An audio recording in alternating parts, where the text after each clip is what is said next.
पंच म्हणजे 5 कर्म सांगितलेत.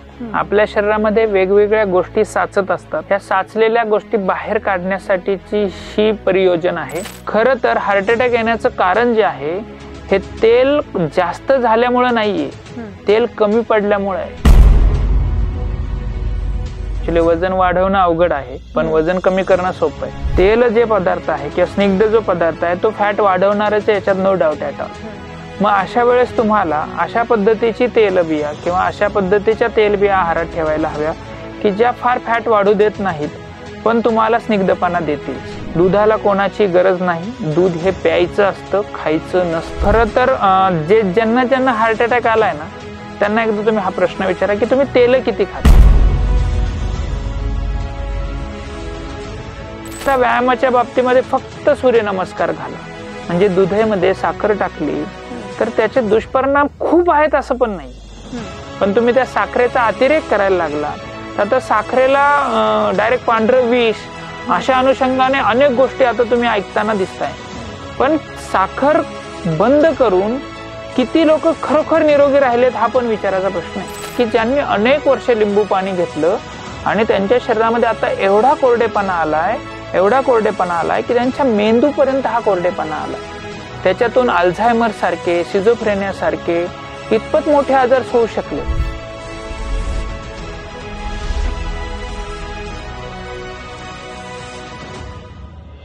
हाय, हॅलो, नमस्कार. मी प्रगती देसाई आणि टीओडीच्या प्रेक्षकांचा आपल्या या विशेष पॉडकास्टमध्ये मी मनापासून स्वागत करते. आज आपण एका विशेष विषयावर चर्चा घडवून आणली आहे, आपल्या हेल्थवर. हेल्थ विषयी आपल्याला मार्गदर्शन करण्यासाठी आज आपल्यासोबत आहेत डॉक्टर निलेश लोंढे सर, जे निर्विकार आयुर्वेदिक हॉस्पिटलचे संस्थापक आहेत, ज्यांना 15 वर्षाचा प्रदीर्घ अनुभव आहे आणि त्यांनी जवळपास 23,000 पेशंट्सवरती यशस्वीरित्या उपचार केलाय. ते डॉक्टर निलेश लोंढे सर आज आपल्या टीओडीच्या प्लॅटफॉर्मवरती आपल्या सोबत चर्चा करण्यासाठी, हेल्थ विषयी मार्गदर्शन करण्यासाठी आज ते इथं आलेले आहेत. नमस्कार सर, तुमचं खूप खूप स्वागत आहे टीओडीच्या विशेष एपिसोडमध्ये.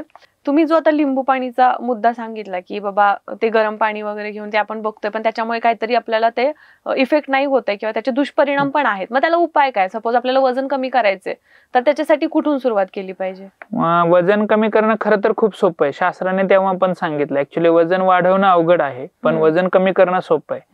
वजन का वाढतं याची फार स्पेसिफिक कारण आहे. एक तर चुकीचा आहार, व्यायामाचा अभाव आणि झोपण्याची अयोग्य पद्धत.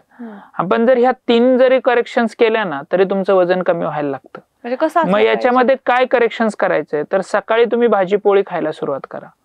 तुम्ही पोहे, उपीट, इडली, वडा, डोसा हे सगळं बंद करा. सकाळी साधारणतः 7 वाजल्यापासून तर 10 वाजेपर्यंत तुम्ही भाजी पोळी खाऊ शकता आणि रात्री 6 वाजल्यापासून तर 8 वाजेपर्यंत जेवढं तुम्हाला लवकर जमेल तेवढं भाजी भाकरी खायला सुरुवात करा. म्हणजे सकाळी भाजी पोळी खाल्ली, रात्री भाजी भाकरी खाल्ली. आता तुम्हाला दुपारी तुम्हाला भूक लागणार आहे तर याच्यामध्ये तुम्ही लाह्या, मुरमुरे किंवा मखाना किंवा थोडेसे काळे मनुके, खजूर, अंजीर असं खायला सुरुवात करा.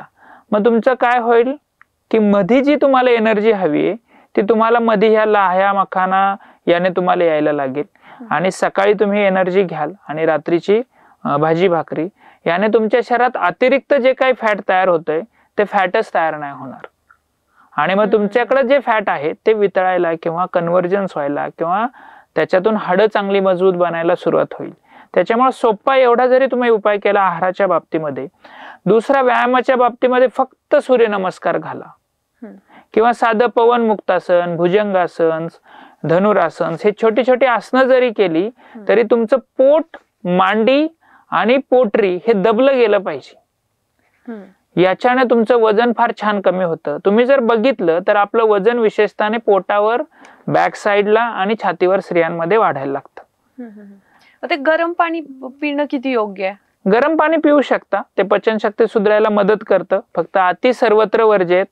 गरम पाणी हे तुमची पचनशक्ती सुधारतील. पचनशक्ती सुधारल्यावर फॅट वितळायला त्याची मदत होईल. फक्त त्याच्यामध्ये जर तुमच्या शरीरामध्ये कोरडेपणा नसेल, स्निग्धपणा जास्त असेल, चिकटपणा अधिक असेल तर तुम्ही त्याच्यामध्ये लिंबू किंवा मध असं टाकून घेऊ शकता.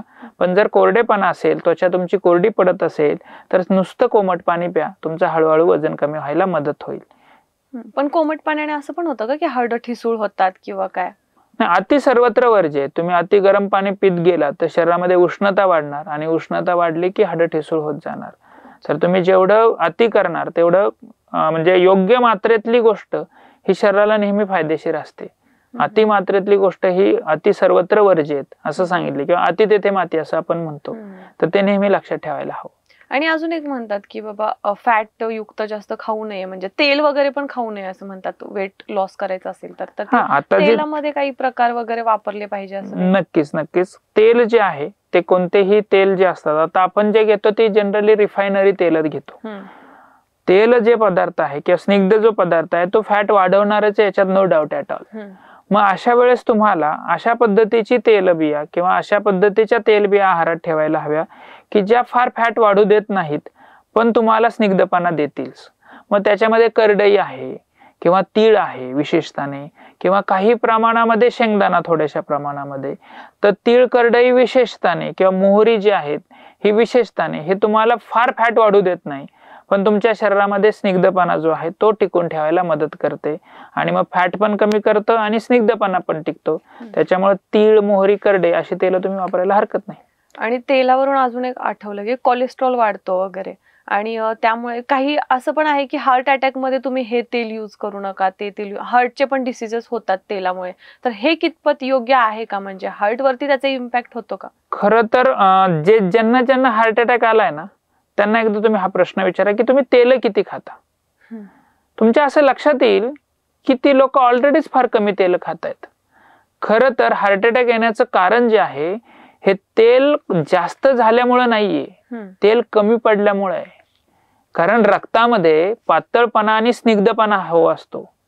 हा जर पातळपणा आणि स्निग्धपणा हा रक्तामध्ये जर नाही आला तर रक्त घट्ट होतं, कोरडं होतं आणि ते रक्तवाहिन्यांना मधून ते वाहताना त्याला अडथळा तयार होतो आणि त्याचा हार्ट अटॅक तयार होतो. आता आपण बघतो की जिमचे अनेक लोक तुम्ही बघत असाल की हार्ट अटॅक आला त्याला जिम करत असतानाच. ही लोक कुठं तेल खात आहेत?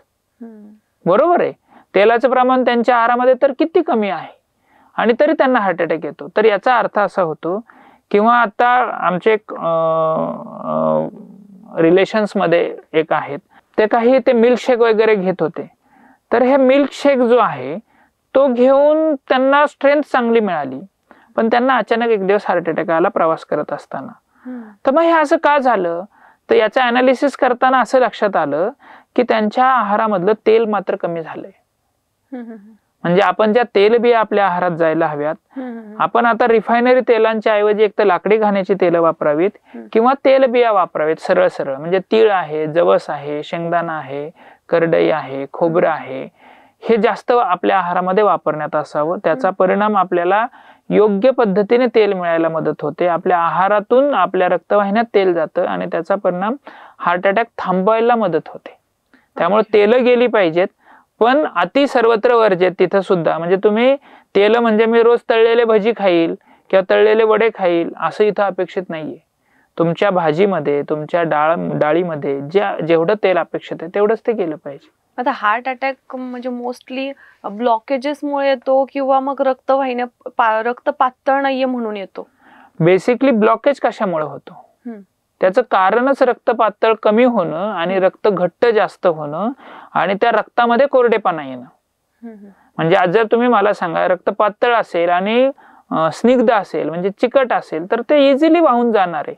अति चिकटपणा झाला तरी सुद्धा त्याच्यामध्ये प्रॉब्लेम्स आहेत. म्हणजे कोलेस्ट्रॉलचं जे प्रमाण आता वाढतंय आणि त्याचा परिणाम म्हणून हार्ट अटॅक येतोय असं अनेक लोकांना वाटतं.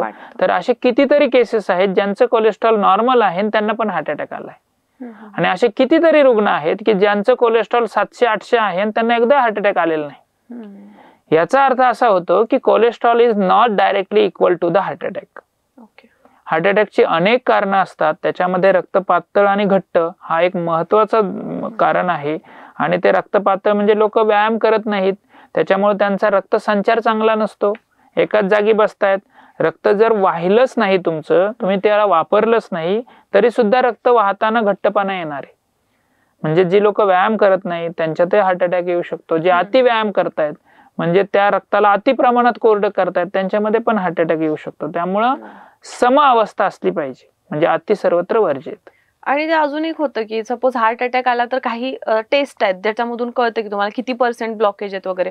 तर तेव्हा अचानक असं पण होतं, कोणाला 8 ब्लॉकेज असतात, 9 ब्लॉकेज असतात, कोणाला 1-2च असतात. मग त्याच्यामध्ये पर्सेंटेज पण राहतात 80, 90, काही ना 100% पण असतात. मग या स्थिती कशा असतात नेमक्या? नाही, बेसिकली याच्यामध्ये ह्या स्थिती अशा असतात की ज्याच्यामध्ये ज्या रक्तवाहिन्यांमध्ये कोरडेपणा जास्त तेवढे ब्लॉकेज जास्त असतात. ब्लॉकेज हे आपल्या हृदयाच्या 3 मुख्य रक्तवाहिन्या आहेत. ह्या रक्तवाहिन्यांमधली एक मुख्य रक्तवाहिनी आहे, ही जर 100% ब्लॉक जर झाली तरच आपल्याला मोठा हार्ट अटॅक येत असतो. हार्ट अटॅकचे छोटे छोटे हार्ट अटॅक पण येत असतात, पण आपल्याला कळत नसतात. त्याची लक्षणं काय असतात? बेसिकली हार्ट अटॅकची जी लक्षणं आहेत ते हृदयामध्ये अति प्रमाणात वेदना होणं, घाम अधिक प्रमाणात येणं, त्याचबरोबर दम लागणं, श्वास घ्यायला त्रास होणं, ही हार्ट अटॅकची मुख्य लक्षणं आहेत. आणि याच्यामध्ये त्या ज्या वेदना असतात त्या काही करून सुद्धा थांबत नाहीत. हे हार्ट अटॅकचं मुख्य लक्षण आहे. किंवा काही काही पेशंट जास्तच प्रमाणात वेदना येऊन कोसळतात खाली, तर ही हार्ट अटॅकची लक्षणं आहेत विशेषतः. काहींना काही त्रास पण नाही होत, म्हणजे छोटे ब्लॉक्स असतात त्याच्यामध्ये काही त्रास होणारच नाही, अपेक्षितच नाही. कारण हृदयामध्ये कसं नॅचरल बायपास तयार होत असतो. म्हणजे एखाद्या ठिकाणी सपोज आपल्याकडं पाणी येत असतं, ह्या पाण्याला एक मुख्य वाहिनी असते आणि बाकीच्या छोट्या छोट्या वाहिन्या असतात. एखादी छोटी वाहिनी बंद पडली तर लगेच अख्ख्या तुमच्या कॉलनीवर फरक नाही पडत, कारण तुमची जी मुख्य कॉलनीला येणारी जी पाण्याची वाहिनी ती चालू आहे. त्याच्यामुळे त्याच्यातले जे 80% लोक आहेत त्यांना ते पाणी मिळतंय. पण ज्याच्या घरातला नळच बंद पडलाय त्या फक्त 20% लोकांनाच ते तुम्हाला पाणी नाही मिळणार. तसं हृदयाचं होतं. मग त्या एका माणसाचा किंवा त्या 20% लोकांचा असा किती मोठा आवाज होणार आहे पाणी नाही मिळत म्हणून. तसं हृदयाचं असतं. जर त्या एकाच भागाला रक्तपुरवठा कमी झाला तर तो मोठा आवाज करणार नाही, मोठा त्रास देणार नाही आणि त्या व्यक्तीला पण त्रास होणार नाही. पण तिथं रक्तपुरवठा न झाल्यामुळं तिथं काही ब्लॉकेज होऊन हार्ट अटॅक आलेला असतो त्याला. आणि मग हृदय जे आहे ते त्याला बायपास नॅचरल तयार करत असतं. असं पण काही असतं का की ज्याला शुगर आहे त्याला हार्ट अटॅक आला तर काही एवढं जाणवत नाही, असं काही होतं का? किंवा पेन्स जास्त होत नाही? शुगरची जी लोक असतात त्यांची ज्या रक्तवाहिन्या असतात त्यांच्या ज्या नसांच्या संवेदना असतात ह्या कमी झालेल्या असतात. म्हणजे त्यांना न जाणवण्याचं कारण जे असतं ते पेरिफेरल न्यूरोपॅथी असं म्हणतो आम्ही त्याला, की हृदयांच्या किंवा इतर वाहिन्याच्या ज्या वेदनाच्या संवेदना आहेत त्या कमी जाणवत असतात त्यांना. म्हणजे त्यांना बघा पायात चप्पल निघून जाते कळत नाही, किंवा पायामध्ये त्यांना लागलं तरी काही कळत नाही, किंवा भाजलं तरी कळत नाही. कारण त्यांच्या ज्या नसा असतात त्या वीक झालेल्या असतात, त्या संवेदना कमी झालेल्या असतात. त्याच्यामुळे हृदयाच्या ज्या वेदना असतात त्या त्यांना तीव्रतेने तेवढ्या जाणवत नाहीत. आणि मग त्याचा परिणाम त्यांना हार्ट अटॅक येऊन गेलेला सुद्धा कधी कधी कळत नाही, असं होताना दिसतं. किंवा मग जास्त घाम येणं वगैरे, हे पण म्हणतात की घाम आला किंवा मला अटॅक आला तेव्हा खूप घाम वगैरे आला होता, मग हे कशामुळे होतं? हे हृदयाची प्रतिक्रिया आहे, घाम येणं हे. हृदयावर ज्यावेळेस ताण तयार होईल त्यावेळेस हृदय त्याला प्रोटेक्ट करण्याचा प्रयत्न करेल. आणि साधारण अटॅक येऊच नाही याच्यासाठी किती वयापासून प्रिकॉशन्स घेतल्या पाहिजे? कारण खूप कमी वयातल्या मुलांना नाही, आता 11 आणि 12व्या वर्षी एक मला वाटतं करमाळा का कुठली तरी शाळा आहे, 12व्या वर्षी त्या मुलीला हार्ट अटॅक आला आणि तिची डेथ झाली. म्हणजे आता याला काही वय नाही राहिलेलं. म्हणजे पूर्वी हार्ट अटॅक एक विशिष्ट वयामध्येच यायचा. त्यामुळे आता 12व्या वर्षाच्या मुलीला जर हार्ट अटॅक येत असेल, 13व्या वर्षाच्या मुलाला हार्ट अटॅक येत असेल तर म्हणजे पहिल्या वर्षापासूनच काळजी घेतली पाहिजे. मग काय काळजी घेतली पाहिजे तर आहार योग्य केला पाहिजे, हलका व्यायाम केला पाहिजे, छान झोप घेतली पाहिजे आणि मानसिक स्वास्थ्य चांगलं ठेवलं पाहिजे. चिंतानाम अतिचिंतनात जे कारण सांगितले हृदयरोगाचं हे आता सगळीकडे दिसतंय. तुमच्या मानसिक स्वास्थ्याची तुम्ही काळजी घेतली पाहिजे. मग थोडे ओंकार असतील, मेडिटेशन्स असेल, विश्व प्रार्थना असेल, ह्या छोट्या छोट्या गोष्टी तुम्ही केल्यात तर तुमचं मन स्वास्थ्य मिळतं. आणि चिंतानाम अतिचिंतनात याच्यामुळे जो हृदयरोग होतो किंवा जो हार्ट अटॅक येतो तो कमी व्हायला किंवा प्रिव्हेंट व्हायला मदत होईल. आहारामध्ये योग्य प्रमाणात स्निग्ध पदार्थ असायला हवेत, आहार योग्य असायला हवा, कोरडे पदार्थ कमी असायला हवेत आणि योगासनांद्वारे किंवा व्यायामाद्वारे रक्तसंचार चांगला असायला हवा. आता तुम्ही 12 वर्षाच्या मुलांचे दिलं उदाहरण, म्हणजे आता हेच झालंय की आता सगळे तर दूध पितात वगैरे, पण आता आणि भरपूर साऱ्या ऍड्स पण आहेत, ही कंपनी ती कंपनी तुमची एनर्जी बूस्ट करेल किंवा काय करेल, त्यामुळे आजकाल कोणीही नुसतं दूध पित नाही, त्यांना त्याच्यामध्ये काहीतरी हवंच आहे. किंवा मिल्कशेक पिणं पण वाढलंय जास्त. मग हे किती योग्य आहे? याचा इम्पॅक्ट होतोय का मग याच्यावरती? माझा एक फार सिंपल प्रश्न आहे खरं तर. दुधामध्ये कोणाची गरज आहे का हो? म्हणजे ज्यावेळेस आईच्या अंगावर बाळ दूध पित असतं त्यावेळेस त्या आईच्या दुधामध्ये तुम्ही काही टाकून देता तरी ते बाळ 9 महिने साधारणतः कमीत कमी फक्त आईच्या दुधावर पूर्ण वाढतं की नाही? म्हणजे जे काय 2.5-3 किलोचं बाळ जन्मलेलं असतं त्याचं ज्यावेळेस 1 वर्षाचं वय होतं तर ते साधारणतः 6 ते 7 किलोचं बाळ तयार होतं. म्हणजे जवळपास 3 ते 4 किलो वजन फक्त आईच्या दुधावर वाढतं. त्याचबरोबर त्याच्यामध्ये सगळ्या क्षमता येतात. म्हणजे उभं राहायची, चालायची, रांगायची, सगळ्या क्षमता येतात. हे फक्त आईच्या दुधावर येतं. म्हणजे काय की आईच्या दुधावर किंवा दुधावर पूर्ण पोषण होत असतं. मग ह्या आईच्या दुधावर शंका घेण्याचं कारणच काय? आपण शंका घेतली म्हणून हे सगळे प्रॉडक्ट्स आले. म्हणजे आपण असं म्हणतोय की जे दूध आहे ते परिपूर्ण नाही म्हणून त्याच्यात काहीतरी टाका. म्हणून काय झालं, त्या परिपूर्णतेला फाटा मिळाला आणि ते परिपूर्ण जे दूध होतं त्याच्यामधले पोषण मूल्य उलट कमी झाले. कारण तुम्ही थोडक्यात गाईच्या दुधावर शंका घेताय ना की त्याच्यात पोषण मूल्य नाहीत, असंच झालं ना. म्हणजे जसं आईच्या दुधावर शंका घेतली आणि तसं गाईच्या दुधावर शंका घेतली, मग त्या गाईला परिपूर्ण आहार मिळत नाहीये का असं म्हणायचंय का तुम्हाला? आणि मग आज तुम्ही जे काही सप्लिमेंट्स त्याच्यात टाकून घेताय तर त्या सप्लिमेंट्सचा तुम्हाला फायदा व्हायला हवा. म्हणजे आज एवढे सप्लिमेंट्स आज लोक घेतायत तर मग आजार कमी व्हायला हवेत लोकांचे. मला असे मुलं घेऊन या की जे सप्लिमेंट्स घेतायत ते आजारीच पडलेले नाहीत.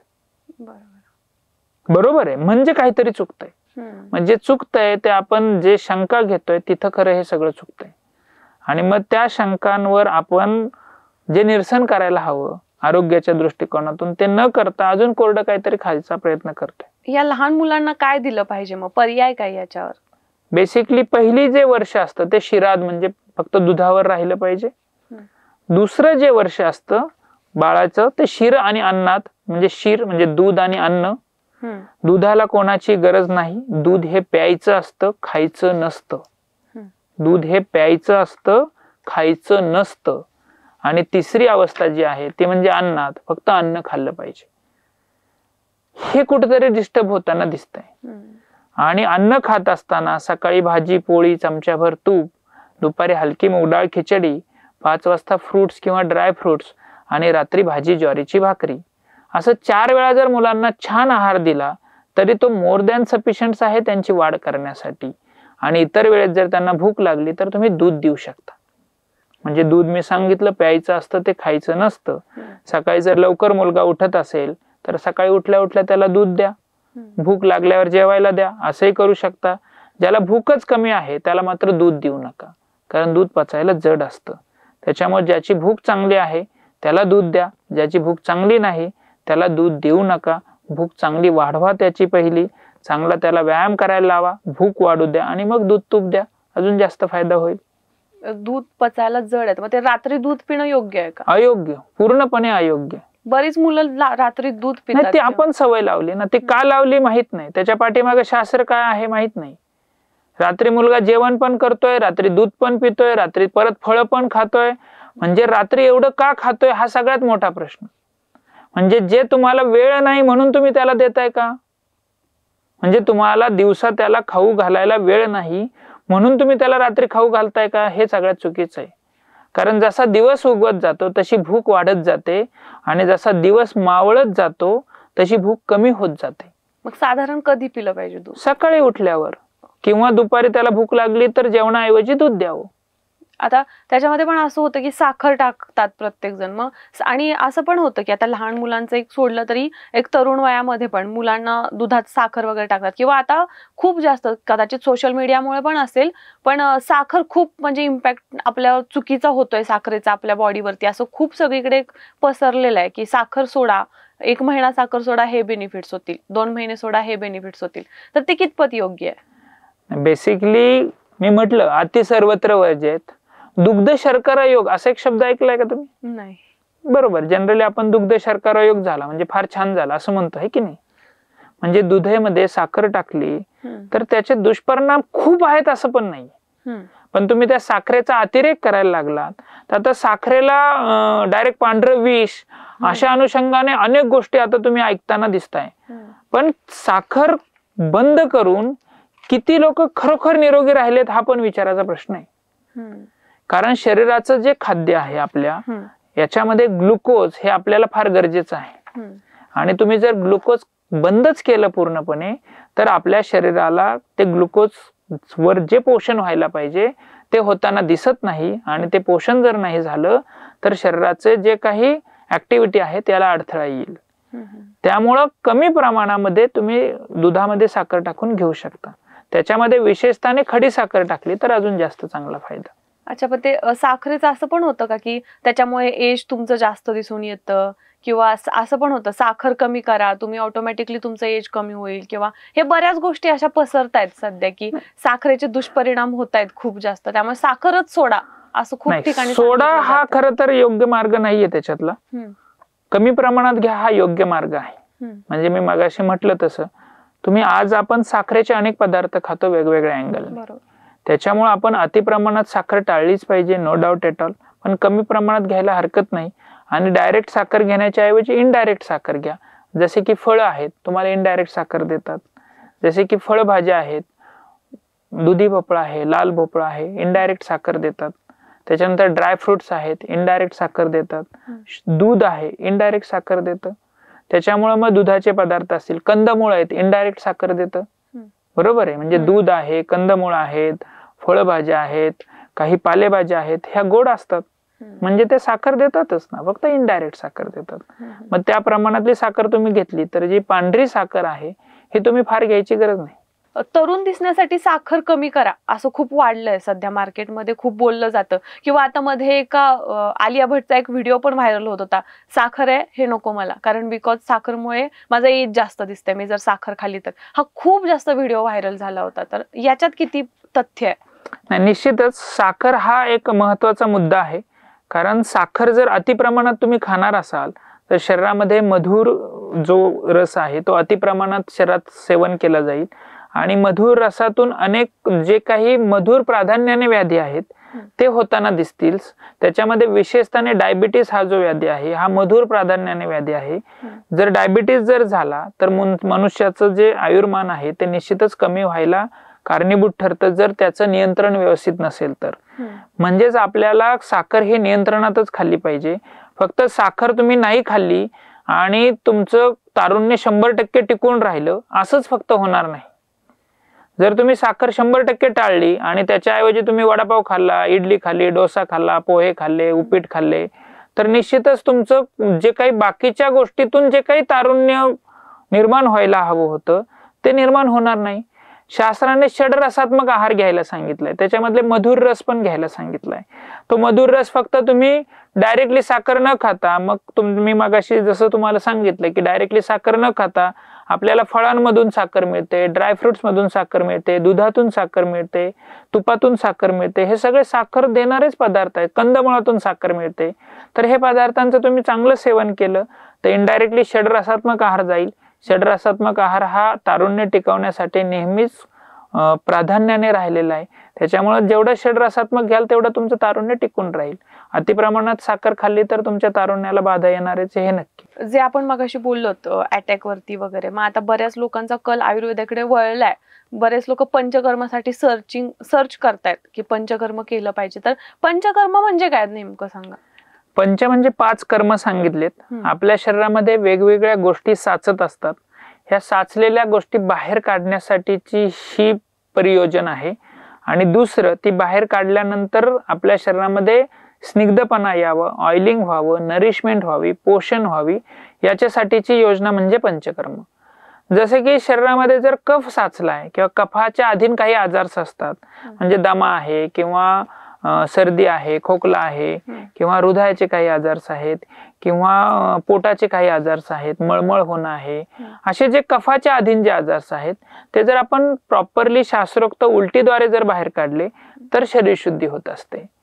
तसेच जर पित्ताचे आजार आहेत ज्याच्यामध्ये आम्लपित्त आहे, पोटदुखी आहे किंवा लिव्हरचे काही आजार आहेत किंवा पोटाचे काही आजार आहेत ज्याच्यामध्ये जर किंवा त्वचेचे काही विकार आहेत ज्याच्यामध्ये आपण जर जुलाब केले किंवा जुलाब करणारी काही शास्त्रोक्त पद्धतीने विरेचन नावाचं पंचकर्म केलं तर आपली शरीर शुद्धी होत असते.